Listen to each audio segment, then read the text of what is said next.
கிருஷ்ணா எங்க போயிட்டா?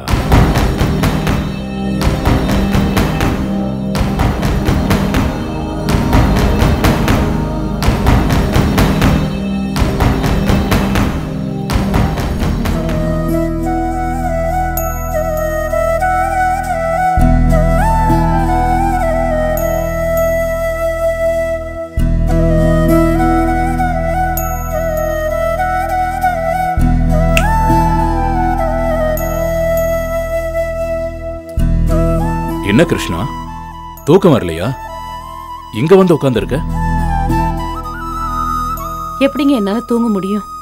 கௌதம் அவன் படுக்கிற பெட்ல லேசா அழுக்கு இருந்தாலே அவன் பெட்ஷீட்டே மாத்திடுவான். அவனை சுத்தி எல்லாமே ஹைஜீனிக்கா சுத்தமா இருக்கணும்னு எதிர்பார்ப்பான். அவன் இப்ப ஜெயில எப்படி இருக்கான்னு தெரியலங்க. மனசுக்கு ரொம்ப கஷ்டமா இருக்கு. விதவிதமா சாப்பாடு சாப்பிட்டுவன் இன்னைக்கு ஜெயில சாப்பிடுற அளவுக்கு வந்துடுச்சு. என் பிள்ளைய நினைச்சு எனக்கு ரொம்ப கஷ்டமா இருக்குங்க.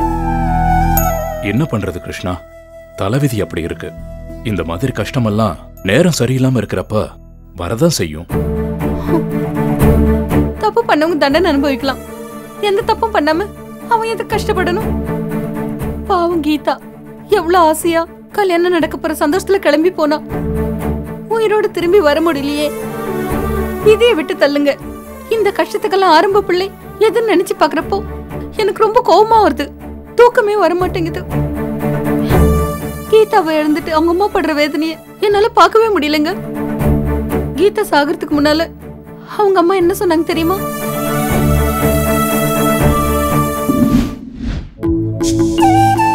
சம்மந்தி, உங்ககிட்ட கொஞ்சம் பேசணும். கௌதம் தான் கீதாவை கல்யாணம் பண்ண ஒத்துக்கிட்டானே, உங்களுக்கு அதுல சந்தோஷம் தானே? ரொம்ப சந்தோஷம் சம்மந்தி. ஜானகியை ஒரு நல்ல இடத்துல கல்யாணம் பண்ணி கொடுத்துட்டோம். கீதாவை எங்க கல்யாணம் பண்ணி கொடுக்க போறோமோங்கிற பயத்துல இருந்தேன். என் நெஞ்சில பாலை வாத்துட்டீங்க சம்மந்தி. உங்களை விட நான் தான் ரொம்ப சந்தோஷமா இருக்க சம்மந்தி. ஒரு வீட்டுக்கு நல்ல மருமகளுங்க கிடைக்கிறதுக்கு அந்த வீட்டுல இருக்கிறவங்க புண்ணியம் பண்ணிருக்கணும். அதனாலதான் வீட்டுக்கு விளக்கேத்துறதுக்கு ஒரு மகாலட்சுமி வரணும்னு எல்லாரும் நினைக்கிறாங்க. அந்த வகையில உங்க பொண்ணு எங்க வீட்டுக்கு விளக்கேத்த வர நாங்க தான் ரொம்ப கொடுத்து வச்சிருக்கணும் சம்மந்தி. உங்க பேச்சுல உங்க நல்ல குணமும் பெருந்தன்மையும் தெரியுது சம்மந்தி. ஆனா நல்ல மாமனார் மாமியாரையும் நல்ல குணமுள்ள மாப்பிள்ளையும் அமைஞ்சிருக்கு. என் 2 பொண்ணுங்களையும் நினைச்சு நான் தான் சம்மந்தி உண்மையிலேயே நான் ரொம்ப பாக்கியசாலியா கொடுத்து வச்சவளா நினைச்சுக்கிறேன். இனிமே எந்த கவலையும் இல்லாம நிம்மதியா கண்ணை மூடுவேன் சம்மந்தி. ஐயோ என்ன சம்மந்தி இப்படி பேசுறீங்க? நீங்களும் எங்க கூடவே சந்தோஷமா ரொம்ப நாள் இந்த வீட்லயே இருப்பீங்க. இப்படி சொன்ன மீனாட்சி இனிமே அவங்க எங்க சந்தோஷமா இருக்க போறாங்க? கீதாவை நினைச்சு நினைச்சு அழுதுகிட்டே இருக்க போறாங்க. இதுக்கு நான் என்ன பதில் சொல்ல முடியும் கிருஷ்ணா? இழப்பு எல்லாருக்கும் தான் வந்திருக்கு. நாம தான் ஒருத்தருக்கு ஒருத்தர் ஆறுதல் சொல்லி தேத்திக்கணும். நீ ஸ்ட்ராங்கானவ கிருஷ்ணா. நீயே உடஞ்சு போயிருந்தீனா ஜானகி சம்பந்தி 2 பேரும் மனசு விட்டுருவாங்க.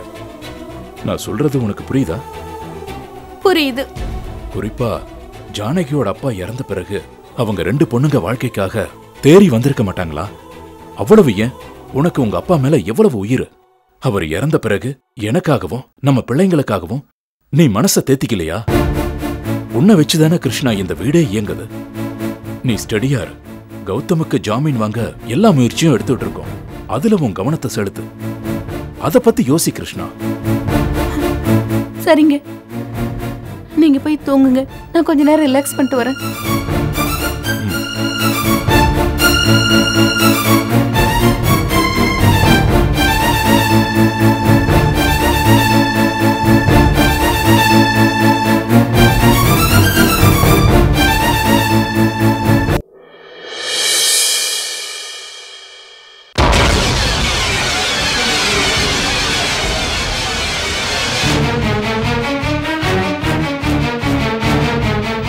என்னக்கா, கோச்சிட்டு போன அம்மாவை இன்னும் காணா, கூட்டிட்டு வர போன ராம் அம்மாவையும் காணான்னு டென்ஷனா இருக்கியா? கவலைப்படாதக்கா, மாமா எப்படியாவது கண்டுபிடிச்சி கூட்டிட்டு வந்துருவாரு. இல்லடி, அம்மா போன வேகத்துல பஸ்ல ஏறிந்தா என்ன பண்றது? மாமா பைக்ல தானே போயிருக்காரு, விரட்டி பிடிச்சிருவாருக்கா. பஸ்ல ஏறி போனது அவருக்கு எப்படி தெரியும்? ராமு சார் போனை வேற இங்கேயே வச்சுட்டு போயிட்டாரு. ஃபோன் பண்ணி அவருக்கு சொல்லவும் முடியாது. சரிக்கா, நான் பார்த்து கூட்டிட்டு வரேன். ஏய் இரு.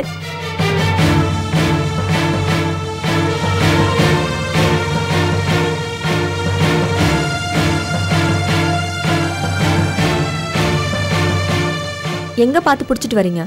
பஸ் ஸ்டாண்டா இல்ல ரயில்வே ஸ்டேஷனா? என்ன சீதா, ஏதோ ஆட்டுக்குட்டி காணோம் அதை போய் பிடிச்சிட்டு வர மாதிரி சொல்ற? இவங்க உன் அம்மா. முட்டாள்தனமா நடந்துக்கிட்டு கோவத்தை கலர்னா யாரா இருந்தாலும் என்ன மாதிரி தான் கோவப்படுவாங்க. பேரம் பெத்தி எடுத்து கொஞ்சம் வேண்டிய வயசுல எதுக்கு இந்த வீராப்ப திமிரெல்லாம், வீட்டை விட்டு வெளியே போறதெல்லாம்?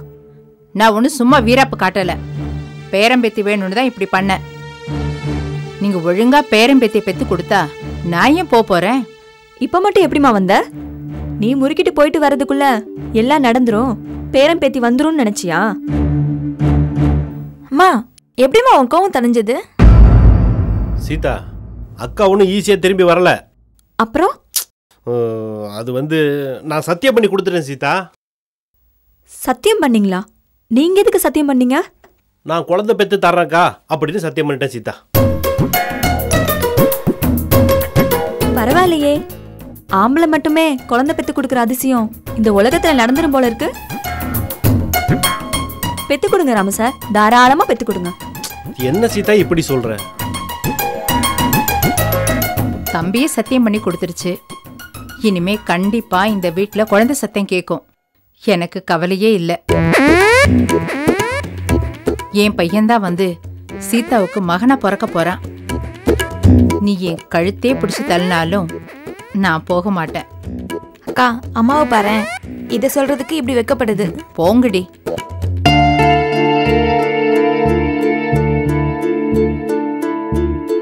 சீதா, அக்கா பிடிவாதத்தை விடணும்னா நான் சத்தியம் பண்ணி கொடுத்தாகணுங்கிற சூழ்நிலை உருவாயிடுச்சு. நடுத்தருவில் நின்று கேட்குறப்போ எனக்கு வேற வழி தரல சீதா, அதான் நான் சத்தியம் பண்ணிட்டேன். அது மட்டும் இல்லாமல் கௌதம் வேற ஜெயிலில் இருக்கான், மோகினி வேற பிடி கொடுத்து பேச மாட்டாங்கிறா. என்ன சொல்லி அக்காவை சமாளிக்கிறது, நீயே சொல்லு. எனக்கு தெரியும் ராமு சார், கிருஷ்ணா மேடம் கௌதம் அண்ணன் கிட்ட பட்னி கடந்து அடம் பிடிச்சு சாதிச்சது அம்மா மனசுல இருந்துகிட்டே இருந்தது. அதே மாதிரி நம்மளையும் தடாலடியா இந்த மாதிரி செஞ்சாதான் இவங்க வழிக்கு வருவாங்கன்னு இன்னைக்கு அதை செயல்படுத்தி காமிச்சிட்டாங்க, அவ்வளவுதான். ஆமா சீதா, நீ சொல்றது கரெக்ட் தான். ஏன் ராமாமா இதை இவ்வளவு சோகமா சொல்றீங்க? சத்தியம் பண்ணது நல்ல விஷயம் தானே, சந்தோஷமா இருங்க. சீதாக்கா ஏய், என்ன சிரிப்பு இது? லூசு. அக்கா இதெல்லாம் உனக்கு புரியாது, விட்டுரு. மாமா இந்த சிரிப்புக்கு உங்களுக்கு அர்த்தம் புரியுதுல? என்ன விஜய், எனக்கு புரியும் விஜய். ஏய் விஜய், முதல்ல இடத்த காலி பண்ணு, போ. போன்னு சொல்றல, போ. போயிடு விஜய். சீதா, கண்டிப்பா கௌதம் கொலை பண்ணிருக்க மாட்டான். உண்மை ஒரு நாள் கண்டிப்பா வெளியே வரும். அப்புறம் கௌதம வெளியே விட்டுருவாங்க. நம்ம கௌதம் மோகினியை கண்டிப்பா சேர்த்து வச்சிருவோம். எல்லாம் நல்லபடியா நடக்கும், நீ கவலைப்படாத சீதா. அதெல்லாம் நல்லபடியா தான் நடக்கும். நீங்க போய் அல்வாவும் மல்லிகைப்பூவும் வாங்கிட்டு வாங்க, அப்பதான். உள்ள போ, உத வாங்க போற பேச்ச பாரு. என்ன சீதா, பிஜி சொன்ன மாதிரி நான் போய் வாங்கிட்டு வந்துருவா? உங்களுக்கும் உதவேன்மா ராமு சார்? வேண்டாம், நீ அடிச்சா வலிக்குது, நான் வர்றேன்.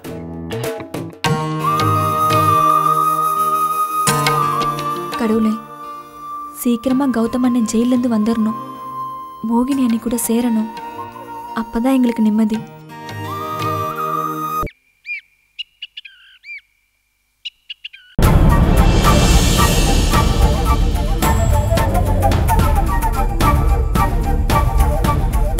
மங்களம், மோகினி டிஃபன் சாப்பிட வருவான்னு பார்த்தேன், அவளை காணோம். மாடியில போய் என்ன ஏதுன்னு விசாரிச்சுட்டு வரேன். இந்த ஜூஸ் குடி.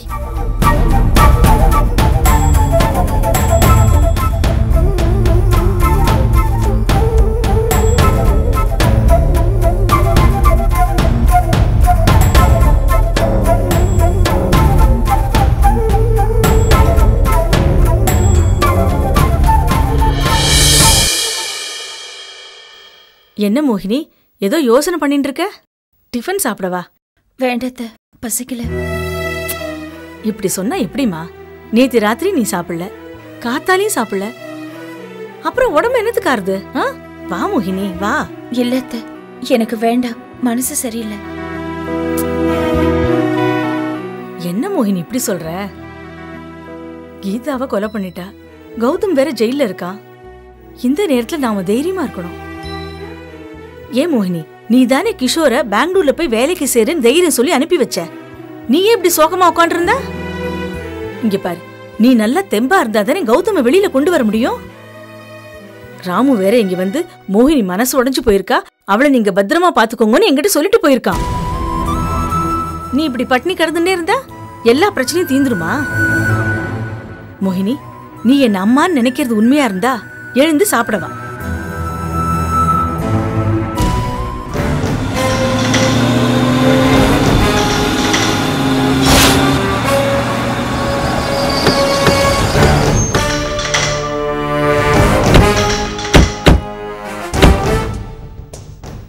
இதான் கிஷோர் வீடா? ஆமா சார்.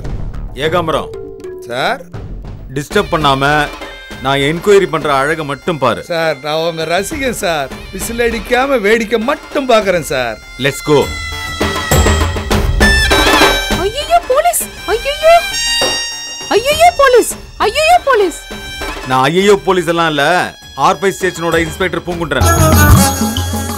ஏமா இப்படி நடுங்குற? யார் நீ? சார், இந்த வீட்டுக்கு எனக்கும் எந்த சம்பந்தமும் இல்ல. நான் பக்கத்து வீட்டுக்காரி. இங்க என்ன பண்ற?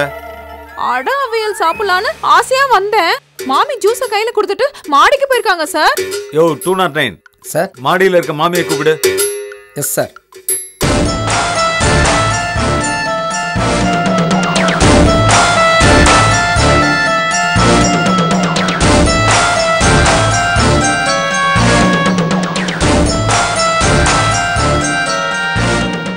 நான் தான் மாமி. என்ன வேணும் சார்? அப்ப நீங்க தான் மோகினியா? ஆமா சார். கௌதமோட வைஃபா? நீங்க தான் அவரை கல்யாணம் பண்ணிருக்கீங்கல்ல? ஆமா சார். என்ன சார், கல்யாணம் பண்ணாதானே சார் ஒய்ஃப் ஆக முடியும்? ஜோக் சொல்லிட்டீங்க, சிரிக்கிறீங்க, எனக்கு சிரிப்பு வரல. Sorry sir, sorry sir. இங்க பாருங்க மாமி, கீதா கொலை நடந்த இடத்துல சிசிடிவி கேமராவில் உங்க பையன் கிஷோர் அங்க இருந்தது பதிவாயிருக்கு. பயப்படாதீங்க. கொலையான கீதா பக்கத்துல உங்க ஹஸ்பண்ட் கௌதம் இருந்தாரு. கொலைக்கு பயன்படுத்தப்பட்ட கத்தியிலையும் அவர் கைரேகையும் இருக்கு. அதனாலதான் நாங்க அவரை அரெஸ்ட் பண்ணிருக்கோம்.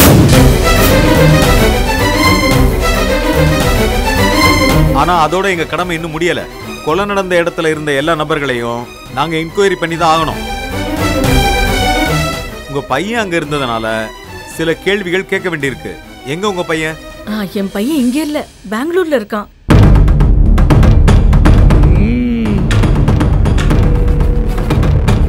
சம்பவம் நடந்த 22ஆம் தேதி ராத்திரி அந்த இடத்துல உங்க பையன் இருந்ததுக்கான வீடியோ ஆதாரம் இருக்கு.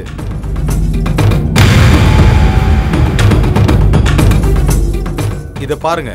உங்ககிட்ட இந்த வீடியோ ஆதாரத்தை பத்தி சில கேள்விகள் கேட்க வேண்டியிருக்கு. பாருங்க.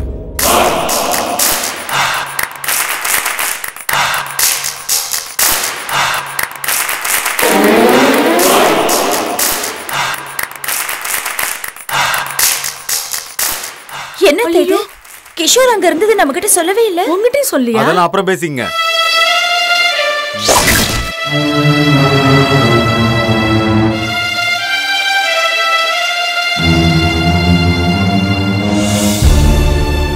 Something wrong. கிஷோர் தம்பி நல்லா மாட்டிக்க போகுது. ஏமா உனக்கு இப்படி வேர்க்குது? போலீஸ்னா எனக்கு பயம் சார். தப்பு செஞ்சவங்க தான் போலீஸை பார்த்து பயப்படணும். புரியுதா? எத்தனை வருஷமா அங்க வேலை பார்க்கறாரு? புதுசா ஒரு வேலை கிடைச்சு இப்பதான் போய் ஜாயின் பண்ணிருக்கான்.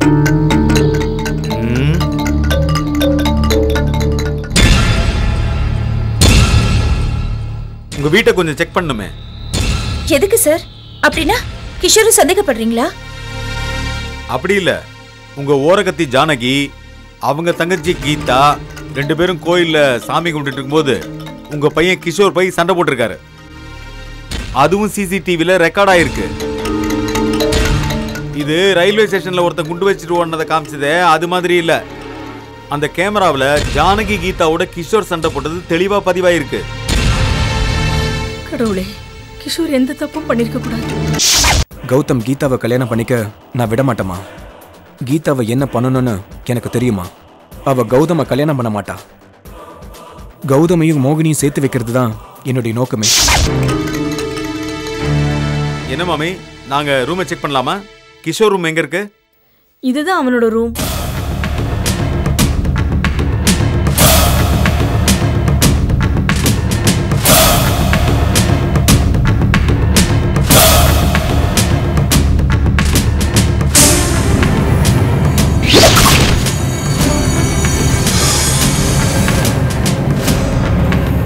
ஏகாம்பரம்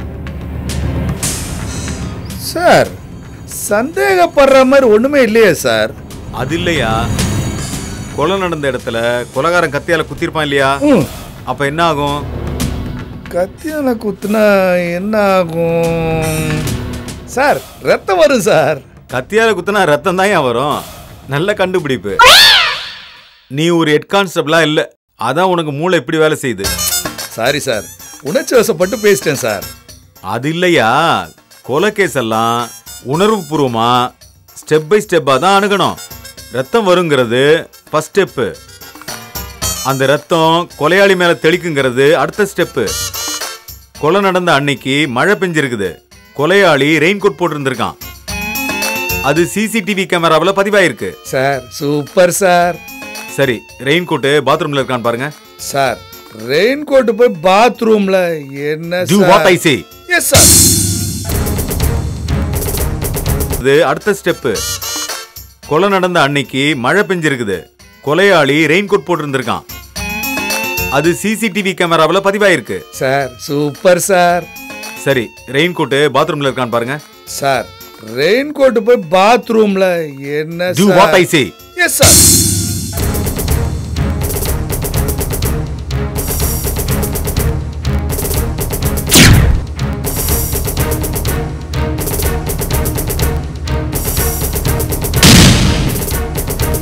சார் சார், இத பாருங்க சார், மேல ஒரு ரெயின் கோட் இருக்குங்க சார்.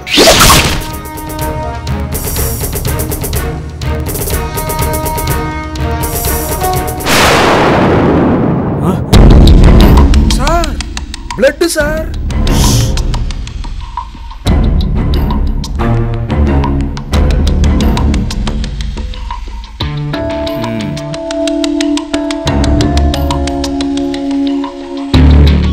உங்க பிள்ளைகிட்ட கொஞ்சம் என்கொயரி பண்ண வேண்டியிருக்கு, ஃபோன் பண்ணி நேரில் வர சொல்லுங்க. சார், அது வந்து சும்மா ஒரு ஃபார்மாலிட்டி என்கொயரி தான், வர சொல்லுங்க. இல்ல உங்க பையனோட ஃபோன் நம்பர் கொடுங்க. ஒரு நிமிஷம்.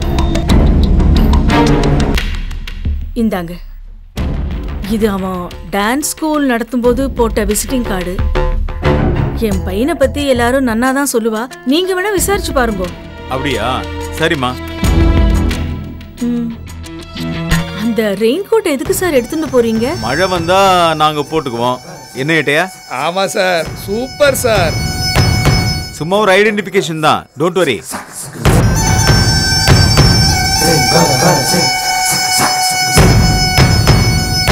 சார், ரெயின் கோட்ல தான் பிளட் இருக்கே சார், இத வச்சு கிஷோர் அரெஸ்ட் பண்ணிடலாமே சார்?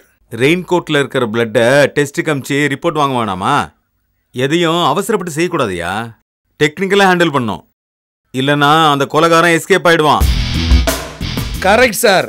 ஆடி போய் ஆவணி வந்தா நீங்க ஏசி ஆயிடுவீங்க சார். புகழ்ச்சி எனக்கு பிடிக்காதுன்னு தெரியும்ல சார். Let's go.